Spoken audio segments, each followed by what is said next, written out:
Good evening. My name is Jamie Harrington, and I am a junior nursing student from Broadus, Montana. I am also a member of the Theodore Roosevelt Honors Leadership Program.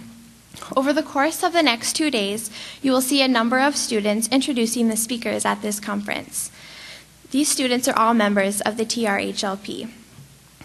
The Theodore Roosevelt Honors Leadership Program is a student-driven program that combines a rigorous course of study with opportunities to learn outside the classroom, maximizing each student's individual potential. A requirement of the program is to pursue a leadership minor, which is made up of courses inspired in part by Theodore Roosevelt's philosophies on leadership. TR scholars are also encouraged to take advantage of the opportunities to study abroad, and many have taken their education to places like China and Russia.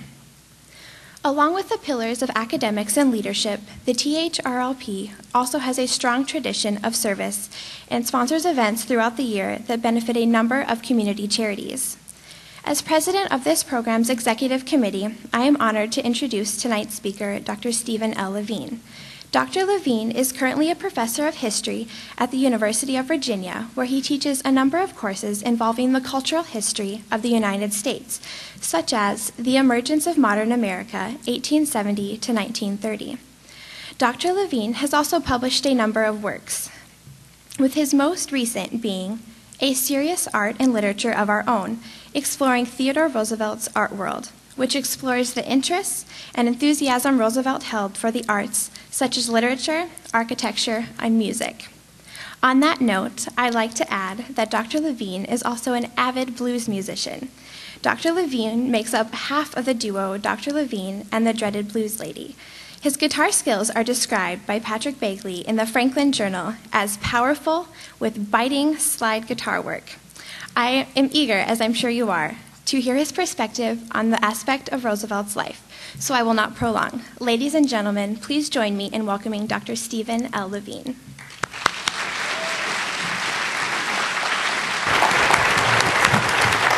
Thank you. Thank you.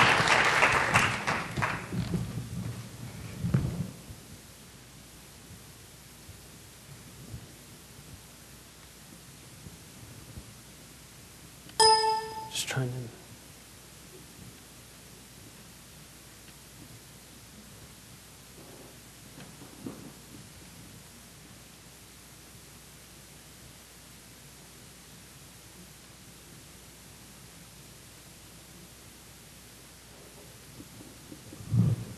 I don't see mine.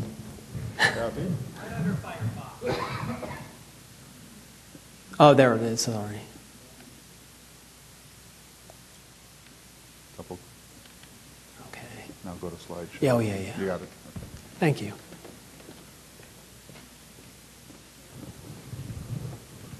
After that introduction, I think I should have brought my guitar rather than my notes for the talk on Theodore Roosevelt. Thank you so much for having me here. I am so excited to be in North Dakota. I've never been here before. I've wanted to come here for a long time. And not only am I here, but I'm here in this community of people who share my interest in Theodore Roosevelt. And I'm just terribly excited. And I got a big round of applause, but I want to thank Clay and Sharon and everyone else who made this happen. This is an incredible event. And I'm embarrassed to say that it's the first time I've been here. I know you've had 8 of them, but I'm going to try to come back as many times as I possibly can, even though I live all the way down in Virginia. So anyway, thanks again so much for having me here. As you can see up here on the screen, I have a pretty well-known painting of Theodore Roosevelt. My guess is if I asked you to raise your hands, actually I am going to ask you to raise your hands. How many people recognize this painting of Theodore Roosevelt in the room? Okay, quite a few. Maybe I can get one of the Theodore Roosevelt scholars to tell me who painted it. That's right, John Singer Sargent. And what I wanted to do was start with a little story about this painting, because I think it tells us a lot about Theodore Roosevelt. Can you hear me okay? Okay, good. In the middle of February in 1903, Roosevelt invited Sargent to stay at the White House for a week to complete a portrait of him. And as some of you may know, it didn't go very smoothly, at least not at the beginning. They struggled to find a location for the painting and to find a place that had the proper lighting. And there have been several reconstructions of this story, but what's pretty clear is that Roosevelt accused Sargent of not knowing what he really wanted. Sargent accused Roosevelt of not knowing really what it takes to pose for a portrait. And apparently what eventually happened was, after failing to find a place on the first floor of the White House for this portrait, for the position, they were heading up to the second floor, and Roosevelt turned around and snapped after Sargent accused him of not knowing what was going on, or what Sargent probably said was that Theodore Roosevelt didn't know what went into a portrait, and Roosevelt turned around and snapped, put his hand on the newel, just like you see him in the painting, and said, "Don't I?" very affirmatively. Typical Theodore Roosevelt. And of course, Theodore Roosevelt was leading the way up the steps as well. He was in the front of this preeminent portrait painter. At least that's how the story comes down to us.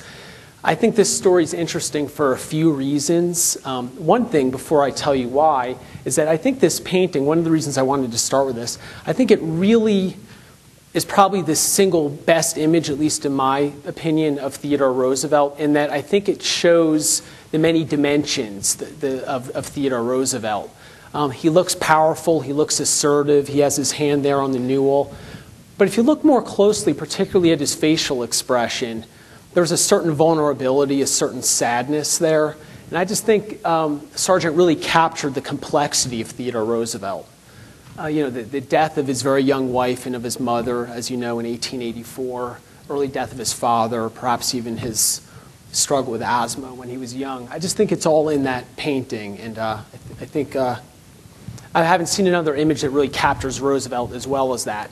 I also think it's worth noting that this story illustrates, I think, another aspect of Theodore Roosevelt that not many people are familiar with, and that is his comfort in discussing art, his comfort in expressing opinions about art, even to the extent of sparring with this preeminent painter. Sargent was probably the most respected portrait painter in the United States at the turn of the 20th century. So I think it says, the whole episode says a lot about Roosevelt and the arts, which of course is the subject for this talk tonight. Roosevelt was very knowledgeable when it came to art, even though he's remembered as a Rough Rider, assertive politician. Some of us know him as a hunter, even an ornithologist. Right? We have all these things he did. He was a multifaceted person. But still, it seems that the art side of him, his aesthetic sensibility, seems to get sort of pushed to the bottom of the list. And hopefully this symposium is one small step in fixing that, what I consider to be a problem, or at least an incomplete understanding of Theodore Roosevelt. What I want to do is provide an overview of Roosevelt's thinking on art, his involvement in the arts, and place all of that in the context of turn of the 20th century American society and the rapidly changing art world in the late 19th and early 20th century. That's what I aim to do tonight. I'm not going to try to be exhaustive or comprehensive in this effort. That would require many, many hours, and although I'm very good at blabbing, I am an academic. I promise I won't keep you here too long. I'll try to restrict my thoughts here.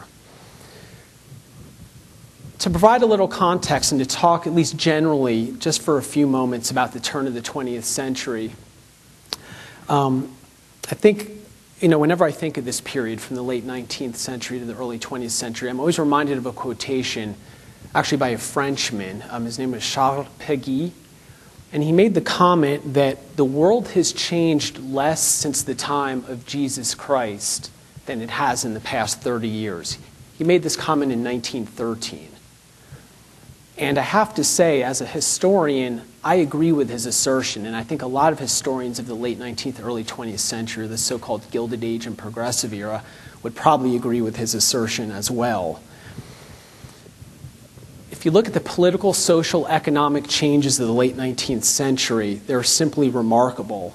And if you look at, and we can go on all night about this, but if you look at the technological changes, the harnessing of electric power, the combustion engine, motion pictures, advances in photography. If you look at industrialization with steel construction, factories, urbanization, a massive growth of cities throughout the United States, but particularly in the Northeast and in the Midwest. And of course, immigration, right? From the 1880s through World War I, we saw unprecedented rates of immigration, rates that we still haven't seen since then. Approximately 20 million immigrants came into the United States between 1880 and 1920. And according to the census records, if we trust them, and I absolutely do not trust them, but they at least give us a ballpark figure, the population of the United States more than doubled in this period from 1880 to 1920, from about 50 million to 106 million. So really just an incredible change here in American society overall. I would suggest that the United States on the eve of World War I hardly resembled that of the United States on the eve of the Civil War, which is roughly speaking the span of Theodore Roosevelt's life, right? He lived from 1858 to 1919. So just to think about the changes he witnessed, I would suggest that even in today's information age, as we call it, that the rate and extent of change that someone like him would have witnessed far exceeds that we have. That's a qualitative judgment, subjective of course, but I really believe it. I would also add that the cultural developments that Roosevelt witnessed, and of course this is what we want to focus on tonight, were just as extensive and just as extreme as those other ones I just described. If you look at the visual arts, if you look at music, from the late 19th century through the early 20th century, the changes are just remarkable, and I'm going to touch on some of those as we move on in this talk. What I want to do here is start with Theodore Roosevelt's art thought and say a few words about that. Many historians, including John Morton Blum, have made comments about Roosevelt's his wide range of interests. He seemed to be interested in almost everything. Blum stated, of course, and some of you have heard this, that there's almost nothing that did not interest Theodore Roosevelt, almost nothing about which he would not or could not think. And I certainly agree with that, having read many of his letters and lots of his books and just studied him for many years. Many of us know that aside from his interest in history, ornithology, natural history, and seemingly countless other fields, Roosevelt had a sincere interest in the arts. I would argue that we would have to look all the way back to John Quincy Adams and perhaps even Thomas Jefferson. I couldn't get away with saying this in Charlottesville, that I think maybe Roosevelt was a little more dynamic even than Thomas Jefferson, but I'm up here in North Dakota, so it's safe and I'll say it. But I think Roosevelt had an edge up on even Thomas Jefferson in terms of how dynamic he was and how broad his interests were.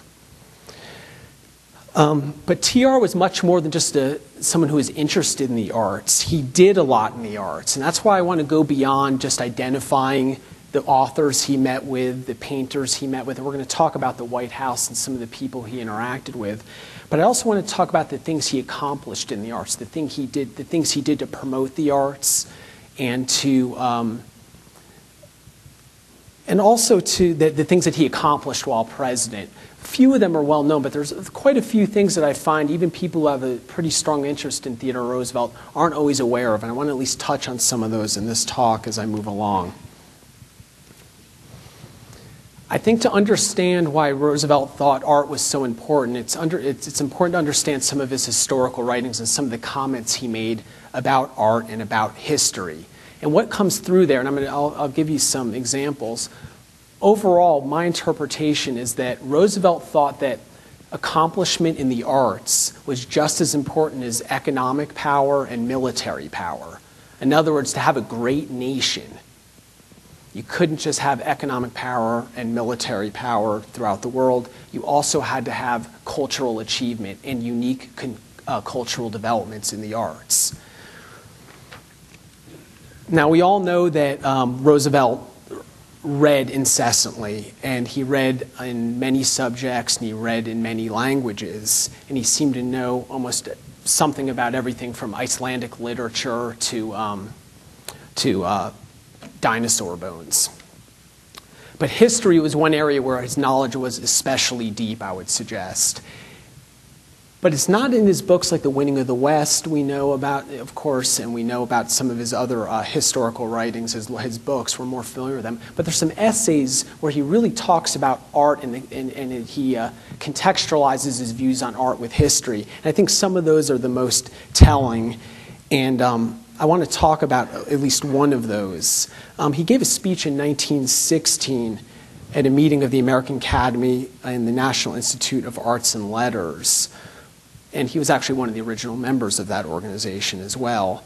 And it's in that essay that I think he articulates most clearly the connection that he drew between national greatness and artistic achievement. What he does is he talks about some ancient civilizations. For example, he talks about Carthage. And he talks about how they were a great military power, how they expanded, they were very imperialistic. But he said that they never really formed a culture of their own in terms of literature or visual arts, so he called them malformed. Instead, in this essay, he talks about the ancient Greeks and talks about how they invented democracy, how they were they had a martial spirit about them, as he put it. But they also had these incredible developments in architecture, right, in literature, and also in other art forms. So the Greeks are really a big example for him. However, he's even critical of the Greeks. He was somewhat of a Grecophile, but he is critical of them in that, as you may know, in ancient Greece, it was really a collection of city-states rather than a unified nation. And Roosevelt thought that was one of the flaws of the Greeks, is that they were never really unified, and they kind of fought among each other, which means that the U.S. had a chance to surpass even the ancient Greeks. And Roosevelt thought very broadly about great nations, both past and present. So he thought in those terms. So in other words, for the United States, what I'm saying here, in Roosevelt's perception, to be a great power in the 20th century, it was, and to rank with the great nations of the world like the ancient Greeks, the United States was going to need its own unique literary and visual artistic accomplishments. Okay, that's what comes through very clearly in this essay. Roosevelt also thought developing uniquely American art forms was important to national identity and even to maintaining what I would call a virtuous sort of Republican citizenry. Amidst all these technological changes I described, mass immigration, urbanization, with these dramatic changes that the United States was experiencing, Roosevelt saw in art at least one lever, one mechanism by which identity could be maintained. Again, amidst all these changes, art had this potential power. Roosevelt worried about soft luxury, as some of you may know, sort of this urban culture rather than this frontier culture that he believed was so much of a part of the formation of the American character. Now with mass urbanization in these large cities, maybe the Americans were going to lose their way. And he also frankly worried about mass immigration and about the loss of Americanism and a loss of even what he called the American race. That's a complicated topic and I won't delve into that right now. But suffice to say that Roosevelt was very concerned about losing American cultural identity, losing the core American values that he thought developed in the West as American settlers expanded in the West and developed these strong family units, forged these democratic communities and so forth. To understand how Roosevelt thought about art helps explain why he pursued the arts the way he did in the White House, and even before and after the White House, how involved he was in the art world. I think, again, it's important to understand this. It also explains why he favored certain artists that we know about. Frederick Remington, for example, whose depictions of the West, or perhaps the depictions of the mythic West, certainly appealed to Roosevelt because Roosevelt deemed them to be very American. He certainly also admired Remington partially because he ran with cowboys. They had other similarities. He was Yale educated. He was an Easterner. That's also another topic that I won't delve into too deeply. Let's talk a little bit about Roosevelt's accomplishments in the arts here. At least I'll discuss them briefly. Again, I'm just giving an overview here, trying to provide an introduction to Roosevelt's involvement in the arts. Long before he took the oath of presidency, Roosevelt showed an incredible interest in the arts. As we know, he was a precocious child. He read very early, and he's just a remarkably bright young kid. As a young adult, though, and not as many people know this, age 12, 13, 14, 15, already when he took some of those trips with his families, he started to make these comments that revealed not only that he cared about art, but that he was comfortable talking about art, and that he had a fairly refined aesthetic sensibility, even at an early age, like I said, 12, 13, 14, 15. For example, at age 12, on a trip to Italy, Sorrento, he commented on the condition of the frescoes. Just a few years later in Egypt, at the Temple of Karnak, he talked about how viewing the temple gave rise to thoughts of the ineffable. Okay, this is a 15-year-old, okay, already at this age. And we know also in his teens, 15, 16, 17, 18 years old, he was an avid museum goer. Okay, so this is someone at a very young age who is very comfortable looking at art, talking about art, writing about it, and making judgments about art as well. Roosevelt's interest in art didn't wane in adulthood either. I don't think we'd be having this conference if it did very much, or this symposium if it did. Aside from reading as he did, and he continued to be an incessant reader, as we know, his entire life in museum going, we see that he had a concern about writers and other artists being able to make a living at it already by the 1890s, something that's not very well known. It also meant that he was concerned in the 1890s about the expatriation of artists. Okay, that is, American artists going overseas to live and to practice their art forms. He actually had contempt for American artists who did this. Henry James, for example, he made some pretty nasty comments about calling him, for example, a miserable little snob, because James decided to go over to the other side of the pond and to be a prolific writer, and America really needed those, Roosevelt thought. Roosevelt wanted American artists creating American art for Americans.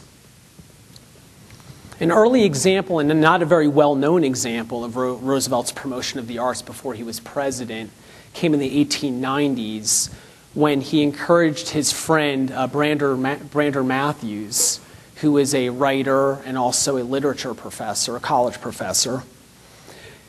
Roosevelt pushed him to create a textbook, a survey of American literature. In the 1880s and 1890s, and of course well before then, the standard was that with these books that were used in colleges, that they wouldn't distinguish between American literature and English literature. It was all just English literature. And Roosevelt thought it was important that we start distinguishing, because as the United States diverged culturally, its arts, he thought, were already reflecting it, but needed to continue to reflect it, and that we needed to start identifying it as its own uniquely American literary canon. And he thought a step in the direction of doing this was to have Brander Matthews create this literature survey text. Matthews created this. It was called An Introduction to American Literature, and it included only American writers. And again, this was innovative for the time. Matthews justified the exclusion of British writers on the basis that the United States had diverged culturally, and so had the literature, and that's why we need to sort of categorize it differently. Roosevelt, of course, could not agree more, and he wrote a glowing book review in the Bookman about this. So again, this is a minor example, but an early example of Roosevelt pushing and promoting uniquely American art form, and in this case, literature. Now, Roosevelt, of course, believed that the United States, as I alluded to earlier, had diverged culturally. If you read Volume 1 of Winning of the West, for example, it's very clear that he thinks that as the settlers expanded westward, they became Americans. Really, that's where sort of American cultural identity was forged. It was forged on the frontier.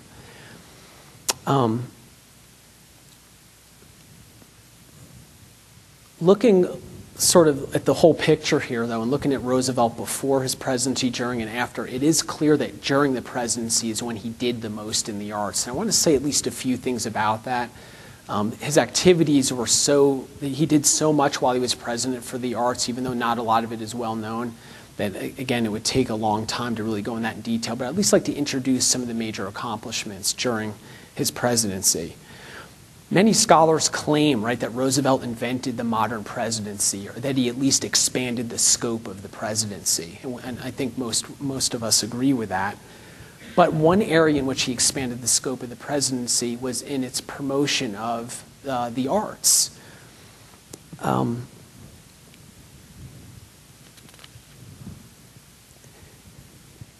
His friend, the novelist Owen Wister, commented about the Roosevelt White House that for once in our history, we had an American salon.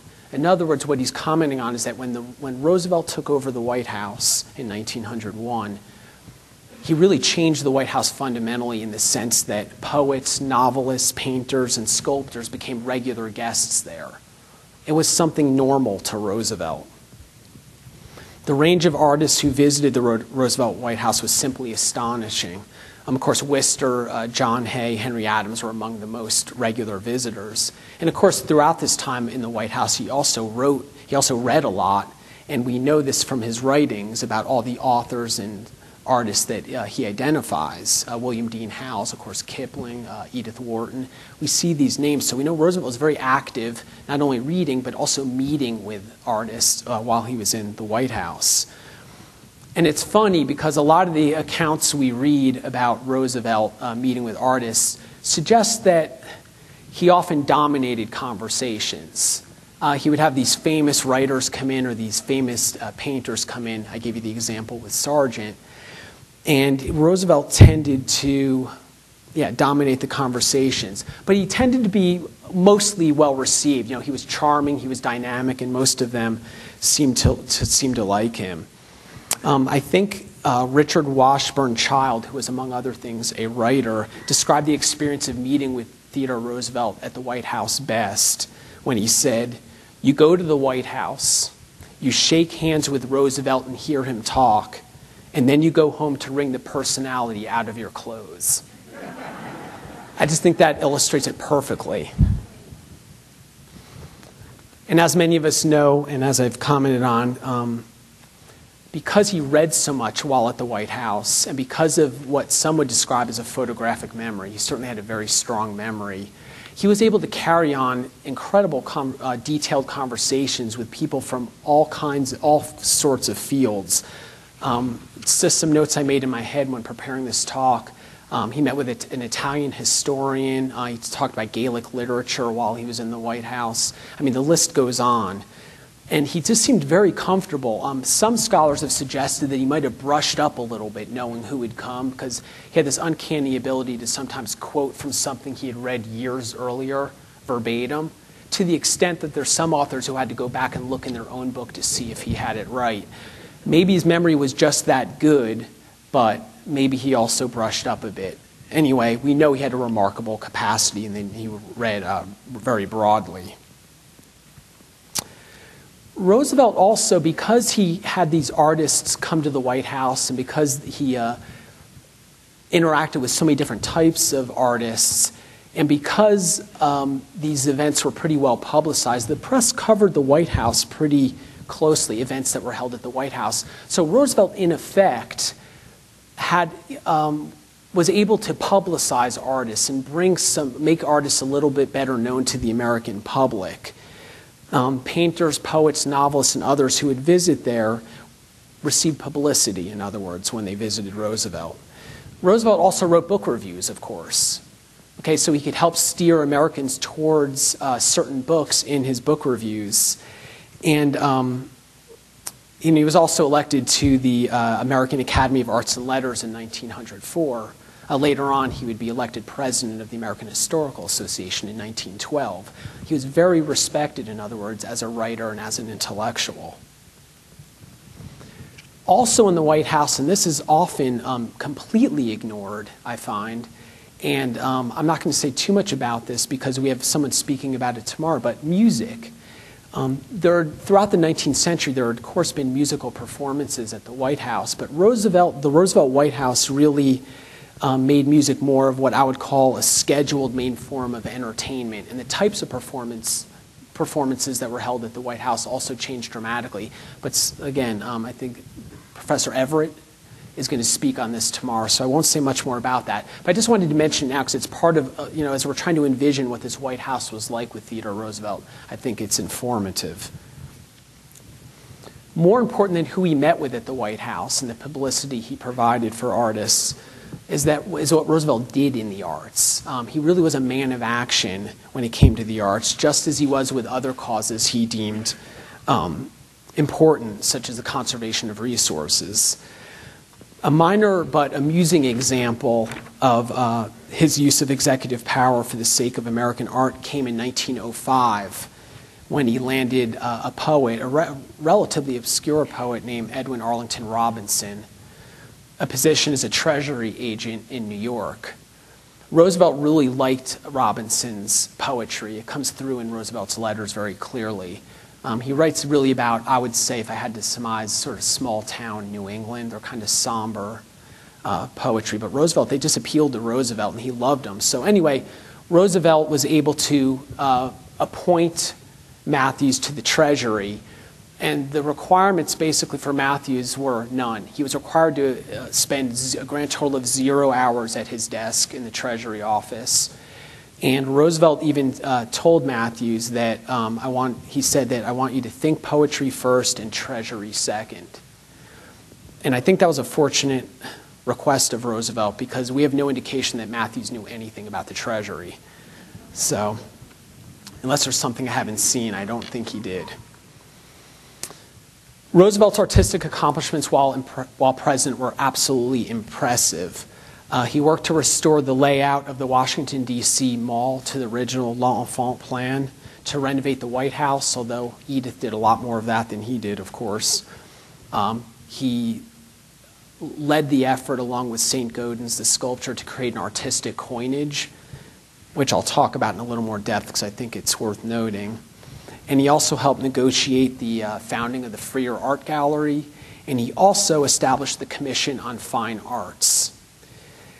He did all of this amidst one of the most active presidencies, certainly from, if you look at decades before him, just incredibly active presidency. But again, Roosevelt, as some of you know in this room, saw himself as the chosen steward of the people.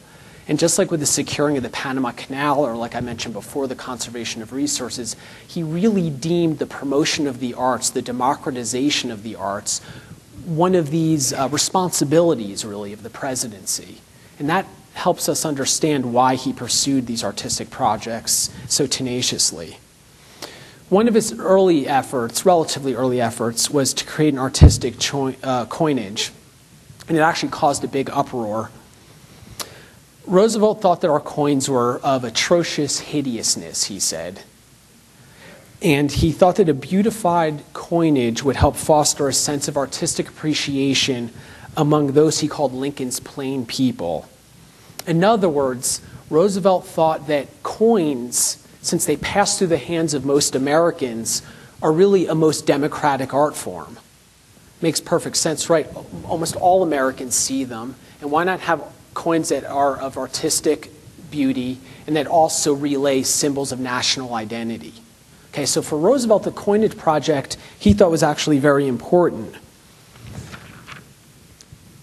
Historically, and from Roosevelt's perspective, and I wouldn't argue with him if I had a conversation with him about this, he thought the coins throughout the 19th century were sort of these perfunctorily designed, aesthetically dull coins, and that mint officials had just sort of produced things and just sort of they did their job, but they weren't artistic at all. And he thought that let's have a coinage commensurate with our greatness, our history, and to really to be commensurate with what the United States was at this point, which was a great world power, and with his budding cultural developments as well. So as president, he carefully oversaw the production of these coins, ensuring that the imagery and the symbolic content was consistent with what he considered important to have on them.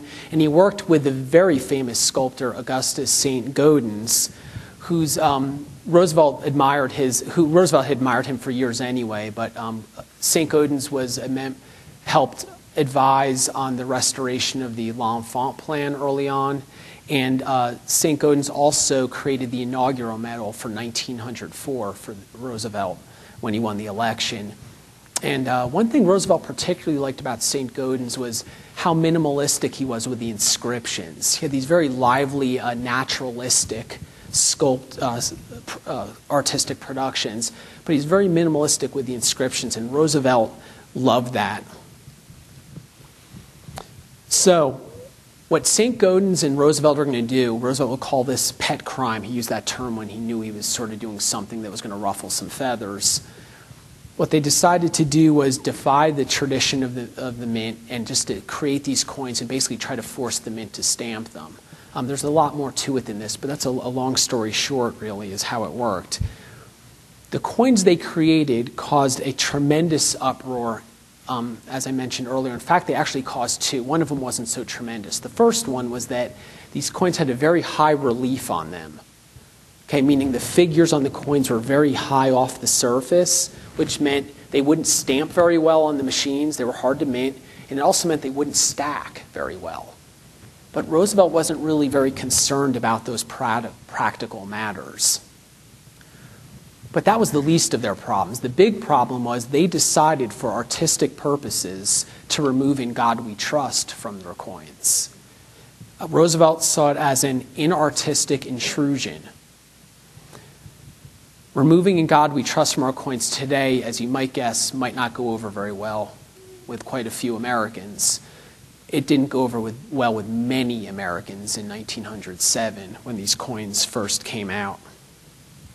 I'll talk about that in just a minute. But the mint officials already were struggling with Roosevelt and St. Gaudens because the relief and because of just insistent, for example, they both wanted to have Roman numerals rather than the Arabic numbers that we're so familiar with on our coins. So they were butting heads constantly with mint officials.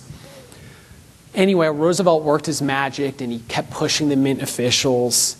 And he made these wonderful comments in this whole process, by the way. He talked about how omitting, for example, "In God We Trust" might seriously increase the mortality rate among employees of the mint, but they will perish in good cause.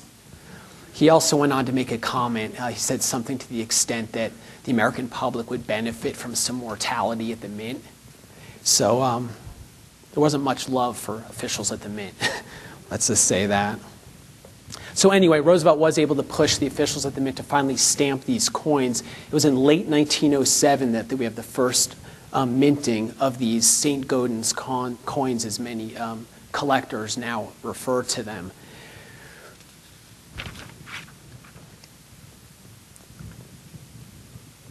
The coins without the motto on them, without "In God We Trust," were very short-lived because in the next spring of 1908, shortly after these coins were minted, Congress mandated the motto on the coins. But it was those earlier ones, the ones with the high relief, without "In God We Trust," that really warranted incredible praise from all over the world. The King of Italy commented on these coins. The very conservative art critic Kenyon Cox loved these coins. So the accolades came from all over. Also, I'd say more important than that, more important than these accolades, is that Roosevelt fundamentally altered mint culture, and I would say, by extension, that he changed the way coins, many of them at least, were created in the United States through the 20th century and through today. I don't want to go on listing too many things, but the Buffalo nickel, basically artists now would create coins rather than these mint officials who didn't have much aesthetic sensibility. They were just very pragmatic about the coins. So just some examples of artists and their coins. James E. Frazier and the Buffalo nickel, Victor D. Brenner and the Lincoln penny, the half eagle and quarter eagle by Bella Pratt. Again, the list goes on. I have a whole list of them here. I don't think these would have happened if Roosevelt hadn't altered mint culture. And before I forget, I almost forgot.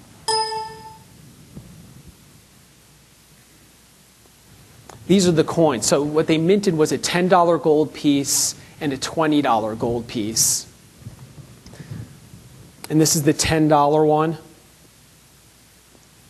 And you can see the relief's pretty high on this. It's a little complicated to try to identify exactly which minting, which coins you're seeing are from, because in the late 1907, there were some trial and error stamps. There was a lot of limit. You really have to dig and read. You can find the information out about it, but you really have to be careful to know which coins came from. But what I do have here, what I can tell you, is a very early $20 gold piece. Because this one, and I don't know if you can see it well from where you are, but you can see this one still has the Roman numerals on it rather than the Arabic. See the Roman letters there? There's no "In God We Trust" on it. And you could tell, I hope, even though the image I'm sure isn't perfect for you, you could see the real high relief here, for example, in the wings on the eagle and even on the Liberty here. If you come across one of these early stamped $20 gold pieces, I'd suggest holding on to it. They're valued at about $2.8 to $3 million. So I would check your pockets carefully. And my guess is if you did find one, Clay wouldn't mind if you donated it to the Theodore Roosevelt Center. I see he's been aggressive in fundraising, so I'll just join in here. But they really are, the $20 gold piece especially is still praised today among numismatists and coin collectors as among just the greatest coins ever created. These early stamped, late 1907 $20 gold pieces. They are just, well, the price, I think, tells you enough. Pretty much makes the point. There's much more that can be said about even this coinage episode. There's a lot more details that I'm just sort of glossing over, as there is about the restoration of the White House, the revitalization of the Washington, D.C. Mall, and several other projects that Roosevelt pursued while in the White House. Again, to discuss these all would take hours and not minutes, and that's not the purpose here. However, it is important, I think, to at least note that the restoration of the White House and the revitalization of the mall was important to Roosevelt, and he did devote energy to these because he thought that it was important, if you're going to have a great country and a great government, that the seed of it was appropriately artistic. He also made some really horrible comments about the White House when they first moved in. He likened it to the Astor House in New York, which was this old, pretty dilapidated hotel at this time. It was built in 1836, and comparing the White House to that was quite an insult. Anyway, if the United States was to be a great nation, its buildings, its monuments should reflect that. But there's two other things he got involved with that I do want to say at least a few more words about, because I think they were in some ways more significant than those two. And perhaps his boldest. One was the establishment of the Freer Art Gallery, and also Freer Gallery of Art, and also the creation of the Commission of Fine Arts. Charles Lang Freer was an avid art collector. He was very wealthy, and he was an avid art collector, and he owned more than 1,000 works of American art, artists. He owned some Whistlers, for example, and about 500 works by Chinese artists as well. He was a true art collector with millions and millions of dollars, probably if they were sold, it's hard to tell, but very valuable art collection. Freer wanted to give these to the Smithsonian, just give these artworks to them. But when he approached the Smithsonian officials, they were reluctant at best. They were resistant completely. The reason for this is the culture at the Smithsonian was such that they didn't collect art. They weren't an art collecting and maintaining institution at this point. But Roosevelt wanted it to become one, and he did what he could to make it happen, and he was, in the end, ultimately successful. He met with Smithsonian officials. He brought the issue before the press. He had Freer stay at the White House, which hit the press. He even penned a letter to the Supreme Court Justice Melville Fuller, trying to get him to support the cause. And after years, it took 3 years since Freer approached the Smithsonian to finally get the Smithsonian to capitulate and say, okay, we'll take these paintings. And by the way, in that time, the collection increased by about 300 works, so it was even more of a burden than the Smithsonian thought it was in the first place to take this collection. Anyway, the Smithsonian, because of Roosevelt's efforts largely, became an art collecting institute. And I think because Roosevelt believed it was the role of the president to help democratize the arts, that he fought hard for this. That's why he did this. Roosevelt's final accomplishment, artistic accomplishment, that is, while president, is to me one of the more interesting ones. He wielded the executive order, right? He did that so often when he deemed something important and when he thought Congress was getting in the way a little bit, right? You know, he did that in 1907, for example, before that Appropriations Act, where, you know, he was creating all these reserves out in the Pacific Northwest. He said, sure, I'll sign that legislation. He knew he had to sign the legislation, and before it came through, he created another 16 million acres by executive order. So he was pretty loose with the executive order in a way that presidents in previous decades had not been. Well, he used that same tool, the executive order, for the sake of the arts when he created the Fine Arts Commission.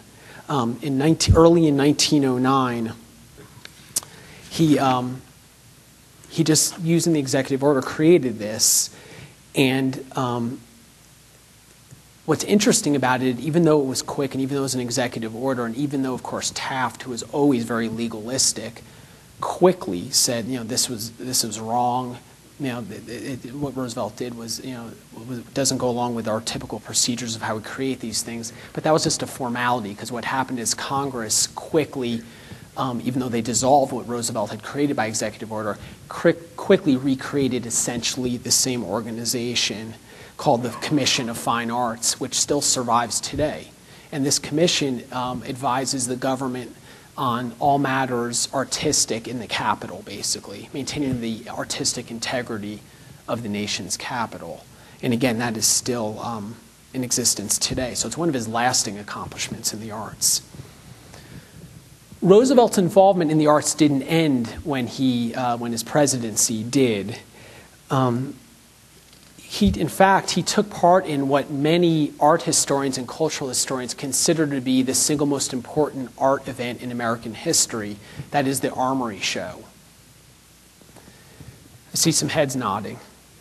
Yeah, a lot of us have heard of the Armory show, right? Arguably the most important art exhibit in the United States. It was essentially the United States' introduction to European modern art. There were a lot of American artists there as well, more American artists than European, but it was the European modernists that really made waves in this exhibition. It's called the Armory Show, in case you don't know, because it was held at the 69th Armory in New York. Its full name was the International Exhibition of Modern Art. The idea behind this, the AAPS, the American Association of Painters and Sculptors, claimed that the idea was just to expose Americans to the latest innovations in art and let them decide on their own, you know, what they think about it. There might have been a little truth to that, but what they were really doing was resisting sort of the very conservative Academy in New York, the Art Academy, which really dictated who made it in the arts in America largely at the turn of the 20th century, the National Academy. Anyway, so they organized this show and they got most of these modern European art movements. They got at least samples from most of them to show at this exhibit. As some of you may know, by the first decade and into the second decade of the 20th century, there was a whole wave of isms in the art world. There was Fauvism and Cubism and Futurism and thisism and thatism, and some of them had manifestos and these literary components to them. Basically, in the first and second decades of the 20th century, the entire art world was just turned upside down. Hundreds and hundreds of years of convention was just dropped. And it was just a complete philosophical and aesthetic rejection of what had come before. And this exhibit, for the first time, exposed Americans to this. And it was quite a reaction that Americans saw. And as we're going to see, Roosevelt's going to take part in the discussion that started as well. The public, journalists, art critics, you name it. I have a pile about this thick of newspaper, magazine, and journal articles that I made when doing research on the Armory show. This was a truly national event. Probably 300,000 people attended by the time it was done, which is a lot.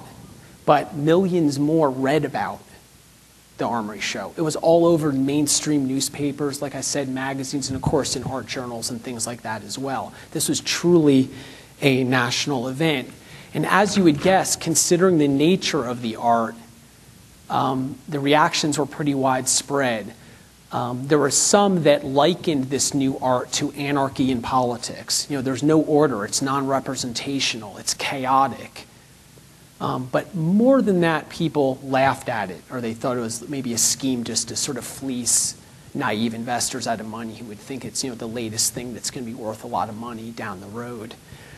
And I couldn't resist this. I want to show you at least just a couple of these lampoons of the Armory show. Again, they were plentiful, but I think a couple of them here I'll just show that will illustrate sort of give you a sense of the public reaction. Here's one, and my guess is because of the distance that some of you are seeing this at, that you won't be able to read some of the captions. So I just want to say a few words about this. What you have up here, and I hope you can see at least some of this, is it's called the New Art Fest with explanatory diagram. And here it starts with A, and it says, Cubist exhibit supposed to have started the riot. B, portrait of a lady by Jip the Futurist. And you can see she has a distorted face. Hands are very large. C, recent work done by nudists, dopists, topsy-turvists, inside-outists, and toodle-doodleists, which police are now trying to locate. On the bottom here, we have some of the masters, well-respected masters here. Hals, Reynolds, Rembrandt, and Velasquez. They have name tags on their backs, running out of the Armory show. And on the bottom here it says, dotted line shows route taken by old masters after seeing advanced art exhibits. And there's a dotted line showing how they're just sort of beelining it out of there. Just one more example. Puck. Who can resist Puck? On the bottom here, what it says is the latest in Easter eggs. And we have Cubist Easter eggs. There was a contest in one publication for anyone who could give the best explanation, best interpretation of Marcel Duchamp's Nude Descending a Staircase, which was the painting that, this one, that garnered the most criticism. Duchamp was really emerging at this point as the best known of these radical European modernists, and at this point he was really operating in the Cubist aesthetic. And this one's called Nude Descending a Staircase No. 2. And this was clearly the artwork in the Armory show that caused the most sensation. See, in the beginning, when the Armory show first started in New York in March of 1913, not many people went. But as the newspapers picked up on it and started showing things like I've shown you, more and more people became interested. And this work in particular was the one that the journalists pointed to. As I said, one publication offered a prize for the best interpretation of that. They weren't looking for anything serious. It was meant to be a joke, obviously. Another one wrote that if you walk by, if you look at it while moving, it'll appear to be moving, and soon people are running into each other at the exhibit in front of each other. It really turned into a circus, this exhibit did. Now, there were those that were more seriously concerned about it, like conservative art critics, like I mentioned before, Kenyon Cox, who thought, you know, what does this mean for American artists? What does this mean for the future of art in the Western world? But by and large, the public just thought it was sort of ridiculous, didn't make sense, and maybe at worst, an attempt to fleece innocent or naive investors out of their money. The Cubists, and particularly this painting, but the Cubists in general, were the ones who clearly got the most abuse, if you will, or were the most laughed at by the American public. Now, Roosevelt, as some of us might know in here, took part in this conversation by way of a critique that he wrote, okay, that was published in the Outlook in the spring of 1913. And in that, he writes a lot of funny things, and a lot of scholars have sort of said, well, it's this sort of a tongue-in-cheek critique, and it is, right? He's poking fun at these people. But I think there's a little bit more to it than that, and I'll talk a little bit more about that in just a minute. But first I want to read at least a little part of his critique to you to get a sense of the tone of his criticism, particularly aimed at the Cubists and particularly aimed at this work. Again, this is Duchamp's New Descending a Staircase #2. There's no reason why people should not call themselves Cubists or octagonists or parapelopodontists or Knights of the Isosceles Triangle. Maybe some of the younger people in here have had trig algebra lately, can help me with some of this terminology. Or brothers of the cosine, if they so desire. As expressing anything serious and permanent, one term is as fatuous as another. Take the picture, which for some reason is called A Naked Man Going Down the Stairs. He's got it way wrong, but it's this painting he's talking about. He wasn't too concerned about the details in this critique. There is in my bathroom a really good Navajo rug which, on any proper interpretation of Cubist theory, is far more satisfactory and decorative picture. Now, if for some inscrutable reason it suited somebody to call this rug of a picture, say, a well-dressed man going up a ladder, the name would fit the facts just about as well as in the case of the Cubist picture of the naked man going down the stairs. So there it is. And he goes on and talks about other artworks. But I contend, and this is where I diverge from what some other scholars have said about this, I'm going to be open about that his critique is more than a tongue-in-cheek matter. And that, and first of all, I should back up and say Roosevelt was not ultra-conservative when it came to art. Okay, I took this one part out of here, but he liked some rather innovative art, and he was pretty, as you know, he read a wide variety of things, even things he didn't necessarily agree with, if you will, that he wasn't like-minded. But also with visual art, he was very broad in what he would look at and what he would consider, and he even commented in the critique itself that there must be progress, there must be change in the art world. He just thought that this went too far. He likened it to the lunatic fringe in the political world. Change is good, but it can go too far too quickly, and that's what he saw here. Again, I think Roosevelt had some serious concerns here. If you look at his critique of the Armory show and put it in the context of his other writings about art, like that essay I talked about earlier and that speech he delivered in 1916, I think Roosevelt was concerned about American artists adopting this sort of abstract, non-representational art Roosevelt deemed meaningless, because if they did do that, that would mean they wouldn't be able to relay national symbols, national identity, or express uniquely American things, like the way Remington did, for example, with his depictions of the West. How do you do it with this, right? How do you do that? And I think Roosevelt was seriously concerned about this. Again, as I said, though, Roosevelt wasn't resistant to all these changes in the art world. He liked some of this art that we would deem modern art today, at least some of us would. And one thing worth noting as well is that there's an artist in particular in the critique that Roosevelt points out that slipped into obscurity shortly after 1930, after his death, who not only Roosevelt but many other critics and writers of the time cited as perhaps the most accomplished and the best of the American artists at the entire exhibit. And his name was Robert Chandler. And Robert Chandler is someone that I've started to do some research on, and it's turning out that more and more people are becoming interested in him. And what I've found is that Roosevelt actually had a relationship with one of Robert Chandler's brother. They corresponded. I found them in the letters in your digital archive. And I'm currently doing research on the intersection of Chandler's political and art world. And I think Theodore Roosevelt's going to be at least a small part of this. And there's a conference next fall where people are going to get together and write papers on this. And I think Theodore Roosevelt might appear more than once in that context as well. Anyway, Roosevelt raved about Chandler's work. He loved them, and I want to show you one of them just to give you a sense of one of the more abstract and modernist works that Roosevelt did actually praise.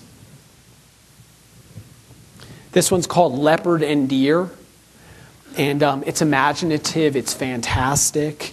There's innovative use of colors in it. Again, I know the slides aren't perfect probably, but hopefully they at least give you an impression of this. And this is a screen. That's the type of work it is. And this is just one of Chandler's.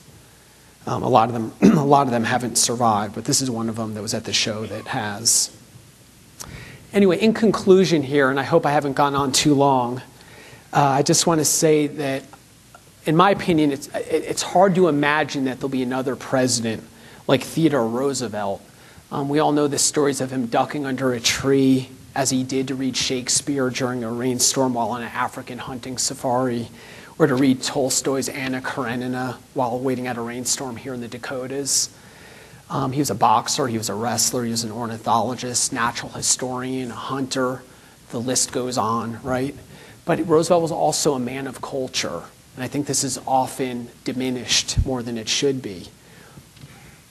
But he also did more than just appreciate art, as I've tried to convey. He deemed it imperative that the nation distinguish itself in various art forms.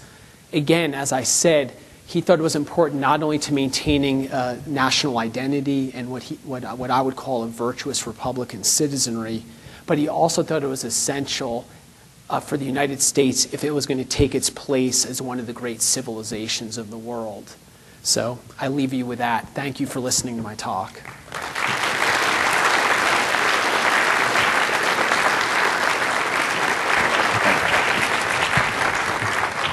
Thank you so much. And let me just advance one more slide. Sharon's just going to move through with the cake. Do not follow her out.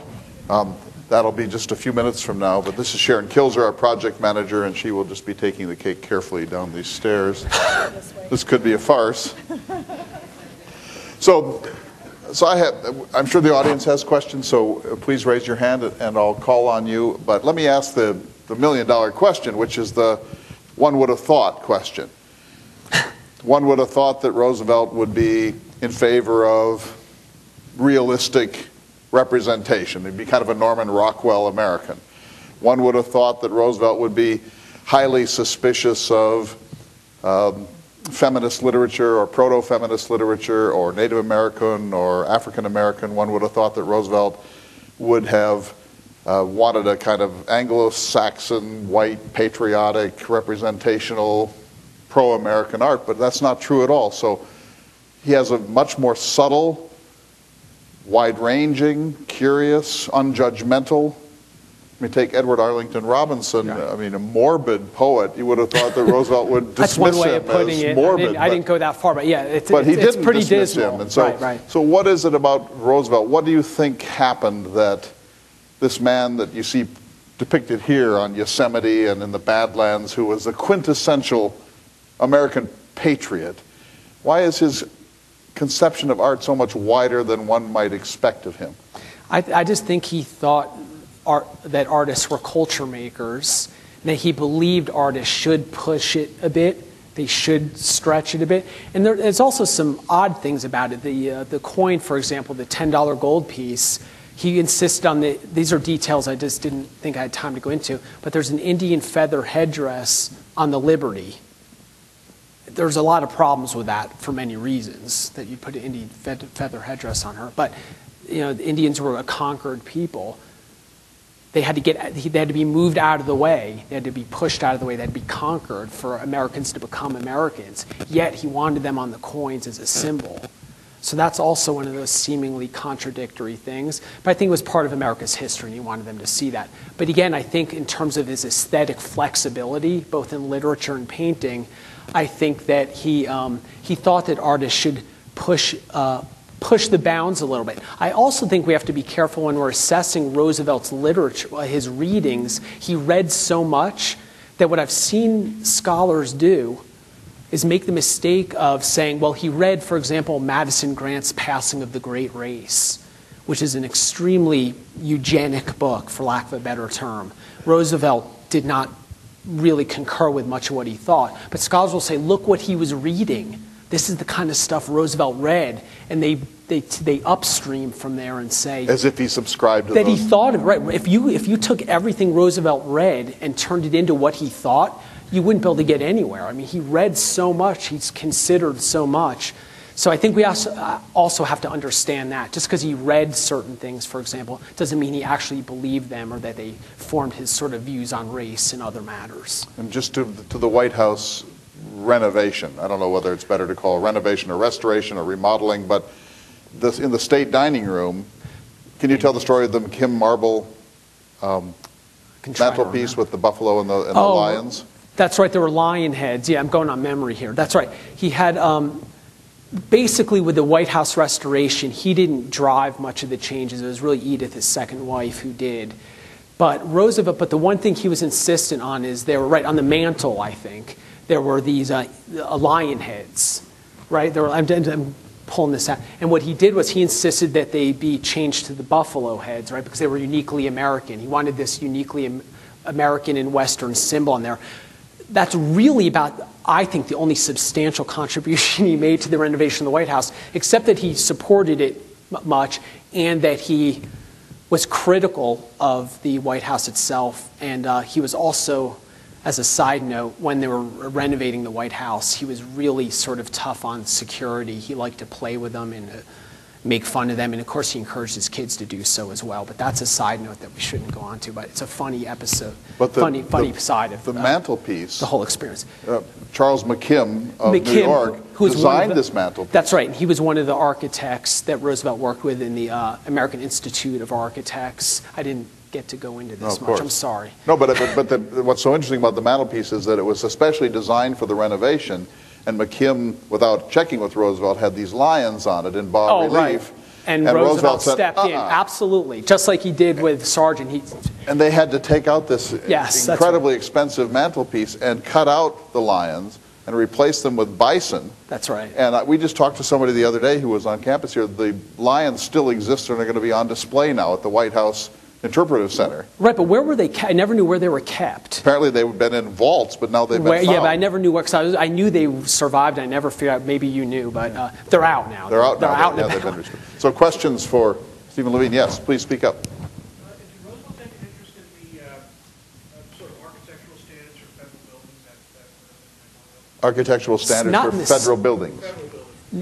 I didn't find anything with him caring much about the standards. I don't know what you mean by standards, perhaps, but he cared a lot about how they looked, and he cared, for example, about on the Washington, D.C. Mall. At points, there were makeshift structures encroaching on the mall, and he was worried about sight lines. If you're, for example, at the Capitol looking down the mall, he didn't want any intrusion. So he cared a lot about what the buildings looked like on the mall and where they were located. I didn't know if you meant by standards in terms of safety or... The aesthetics, yeah. Oh, yes. Mm-hmm. The look of the city. Other questions? Yes? I'll try to keep it short. Of course. One thing, the singer Sargent portrait of Roosevelt should be familiar to anybody who's been a fan of classic American TV over the past few years, because Lawrence O'Donnell, who wrote The West Wing, ensured that that particular portrait, or a good copy of it rather, was hanging in the chief of staff's office every time. It was subconsciously their example of the perfect American president involved and with a great taste for everything. And also for stuff of Roosevelt as a cultural commentator. And you never imagine this with some other persons, which I won't name. But at any rate, I am flipping along in the good film criticism book, and it goes with they're on a chapter of adapting books to the silver screen, and then as the end of the paragraph from you use the classical remark by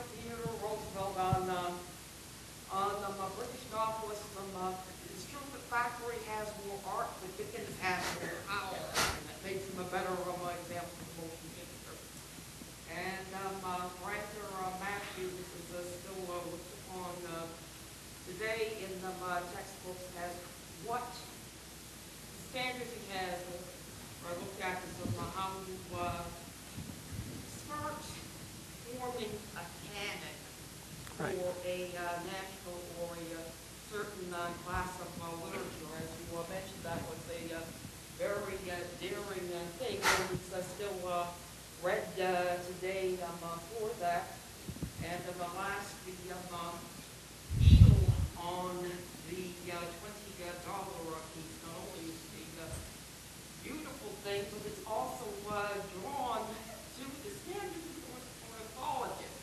The eagle's feet fold from back, underneath it, some tail, and the feathers are out where they wing it until they Yeah, St. Gaudens, not just on the coins, but if you get a chance to look at his sculptures, they're incredible. They're so lifelike. Whether you go to Central Park in Manhattan, they're remarkable. And the figures on the coins, I think, are remarkable. I mean, they really are. And I encourage you, if you can, to go look at images closer up. They're digital. They're not perfect, but look, if you can look on your desktops or look on your computers, because they really are incredible coins. I didn't really capture it here. I just can't on the. And then West Wing featuring the Sargent painting, right. and Brander Matthews helping to create the American canon. That's right. And Roosevelt felt so strongly about this American literary canon. I mean, he got upset if, for example, he mentioned the appearance of the lark in some American writers. We don't have a lark in America. Don't put it in. Nature fakery, yeah. Yeah, right. Yes, over here. I just have one comment. When we put together the display by the library, we had some paintings that were copies of paintings that were in Roosevelt's collection. I don't know whether they were in his house or where they were, but the paintings there, and from the comments that he made, it looked like he was very interested in German romanticism. You know, the idea that, you know, we are small and the universe is very large, and, you know, nature as pantheistic and so on. Now, did I get that wrong? Let me make sure I repeat the question, but the art that he had at Sagamore Hill, for example, is again something who would have thought that Roosevelt's taste would be that eclectic, and a particular interest in German romanticism. No, he absolutely did. He liked all of I mean, his tastes in art were extremely broad. So that was his one area. But even in the Armory show, some of the Impressionist stuff, and Impressionism was a term used very loosely at the time, just like Futurism was. There were no futurists at the Armory show. But half the articles I find in the newspapers are lambasting the futurists. They couldn't get Marinetti and the futurists to come. They just had a pre-existing exhibit. But to get to your question, my point is, Roosevelt, yes, the German romanticists were among others. He liked the romantic realists of the mid-19th century, like Thomas Cole, the American ones. His tastes were very broad. And he also liked what he called the decorative arts, like the Navajo rug I mentioned. Roosevelt distinguished, like many did, between what I'm going to call representational art and abstract or decorative art. He wasn't opposed to art that was non-representational. What concerned him was art that claimed to have narrative content that wasn't representational, like saying a nude descending a staircase. That scared him because all he saw were cylinders and shapes. He didn't mind shapes and things, but they belonged on quilts or on walls. They were decorative. Okay? But so it's a very long-winded way of answering your question that yes, he did like them among many others, though, as well. Many other styles. He's very broad in his taste. In the form of architecture, he deferred when he did the project on the mall, for example. He deferred to McKim and others, the architects. He was a good progressive. You know, you get the experts to do the job for you, although he would always step in when he had a strong opinion. But I don't see any at-length writings of Roosevelt about architecture. I mean, he admired certain architecture. He talked about the ancient Greek architecture. He made comments on his travels. But I don't see any lengthy, sophisticated discussions the way you see, for example, he discusses literature. Maybe you've found them or others have, but I don't see anything real lengthy. I mean, he was a Grecophile. He admired a lot of the Greek architecture, so he wanted to see he liked Greek revival, as we would call it. But I haven't seen any really in-depth writing where he goes into detail and displays any, what I would call, deep knowledge of architecture. I could have missed it. I mean, one of the things about doing research, in my opinion, on Theodore Roosevelt is because there's 150,000 letters and all the books, I'm always concerned I'm going to miss something. So I always qualify my statements by saying, I haven't found it. So maybe it's out there, but I haven't seen it. Maybe someone else in the audience. Well, I mean, he basically, and there's probably much more to learn about this, but he basically has two views. One is to keep the sight lines in Washington, D.C. clean. Exactly. And the other one is sort of follows Jefferson, saying whenever we put up a public building, it should express the public taste and symbolize to the world what America now represents. But that's not very deep thought, right, in my opinion. In the way that he would, I mean, some of his writings on literature and the way he talks about poetry and things, I think is really quite sophisticated. I just don't see it with architecture, that's all. We have time for a couple more if there are any. Am I missing anyone? Please just speak up here. Yeah, I have a quick question. I was reminded of Roosevelt. I saw a Playboy of the Western World in New York, and he complimented it while everyone was throwing fruit at the stage because he thought it created an Irish identity, Irish nationalism. And I'm just wondering if there's any theater production of the plays, live theater that Roosevelt thought of in the same way for the United States. Roosevelt in theater. Just haven't found much, no. I will say that one thing I think he was, frankly, deficient in was musical things. Comments by some of his relatives have been that he was pretty tone deaf, which is odd because he spoke several different languages, but we're told his accents weren't great. That's my understanding. We were just talking about this the other night. But I have not seen comments on him. I have not seen him make many comments really on theater in his writings. Again, I could have seen a reference 12 years ago and I just passed one. It's certainly not prevalent.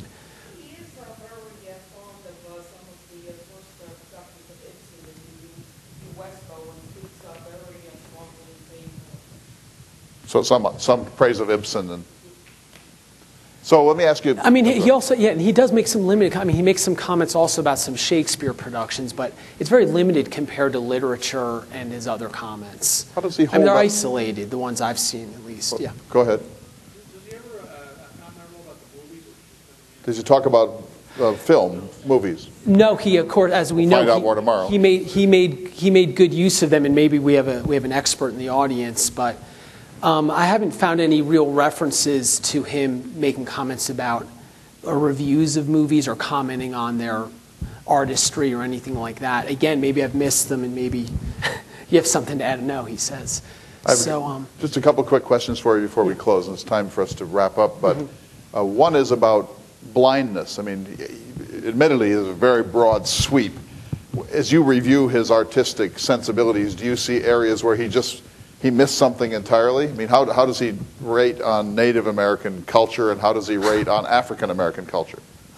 Very poorly, I would say, overall on those. And I would say I would say poor in both of those categories. But I would also add just music in general. He doesn't seem to comment on music. I just think he didn't. And I want to hear what Professor Everett has to say. I kind of wish she was here. She is here, but she'll speak tomorrow. Oh, okay. I didn't see her. Yeah, she's here. Okay. He didn't seem to me at least, I mean, I know they had a lot of events at the White House, but I don't see any writings where he really discusses music in any meaningful way in terms of what his tastes were or an American music form. But maybe it's out there and I just have missed it. But that's something I'd say is a void, a missing element, to answer your question. So let me just, this is sort of a comment question, but I want you just to reflect on it a little. It's the 50th anniversary of the assassination of John Kennedy, and the nation's having this very large commemorative moment. And one of the things that Kennedy is best known for is the arts in his White House. And of course, there's the famous coincidence that Pablo Casals played for TR, and he also played in the Kennedy White House. And as we rank presidents for their artistic capacities or their interest in the arts, we always rank Kennedy very high. But there's a critical difference, isn't there? Because Roosevelt wrote all this himself. He didn't have speechwriters. He didn't have ghostwriters. What comes out of Roosevelt's pen comes out of Roosevelt's brain, right? Right. That's absolutely right. And I'm not a Kennedy scholar, so I'm not going to make any. I see you backing away, but I'm not. Yeah. I'm only using Kennedy to set up the fact that John Kennedy had Theodore Sorensen, and he had a whole range of people who created this aesthetic, even a myth of Kennedy. That's right. But when Roosevelt talks about Finnish literature, it's because he read Finnish literature. And he doesn't just talk, the thing that amazes me is he doesn't just talk about it in general sense. I mean, he makes specific references to these seemingly esoteric works, and he just has such a, he's encyclopedic, really. And it's coming, it's true, it's coming right out of his head, and he's penning it. It's remarkable. Every time I dive back into those letters and take a look at what he wrote, and how many books he comments on, and how many authors he names, I mean, with substance, it's remarkable. And again, I haven't read Kennedy's letters, but I'd be surprised if they're on that scale. And you know, and did he write? Did he produce them? Course, but right. I think there's a famous story that Roosevelt was entertaining a Polish woman in the White House, and he gave a lecture to her on the history of Polish literature. Right. Well, how many presidents could do that? But he did that too. There was the Italian historian, I don't remember his name. Roosevelt was telling him things about the book they were discussing. Right. Because he had written it years earlier, and Roosevelt was saying, "Oh, on page this and that," and he was right. He was right. It's just incredible. Now, maybe he brushed up before. I've heard the accusation, but I don't know. There was some serious capacity with Roosevelt when it came to pulling out those references, remembering things he had read. Just remarkable. Well, before we thank you, I just want to say that we have avoided criticizing that slur you made on Jefferson, that Roosevelt was broader than Jefferson. I mean, I think overall, if you look at him as a person, if you look at Roosevelt, the boxer, the ornithologist, the Museum of Natural History in New York calling him in to identify, dinosaur bones, and then is interested in Gaelic literature, and just if you look at the breadth of his knowledge, and some of it's surprisingly deep as well. I think he's got it up on Jefferson. I don't know. I have to say. Jefferson didn't box, but he would be okay on the rest of it. Thank you so much, Stephen Levine. Thank you. Thank you.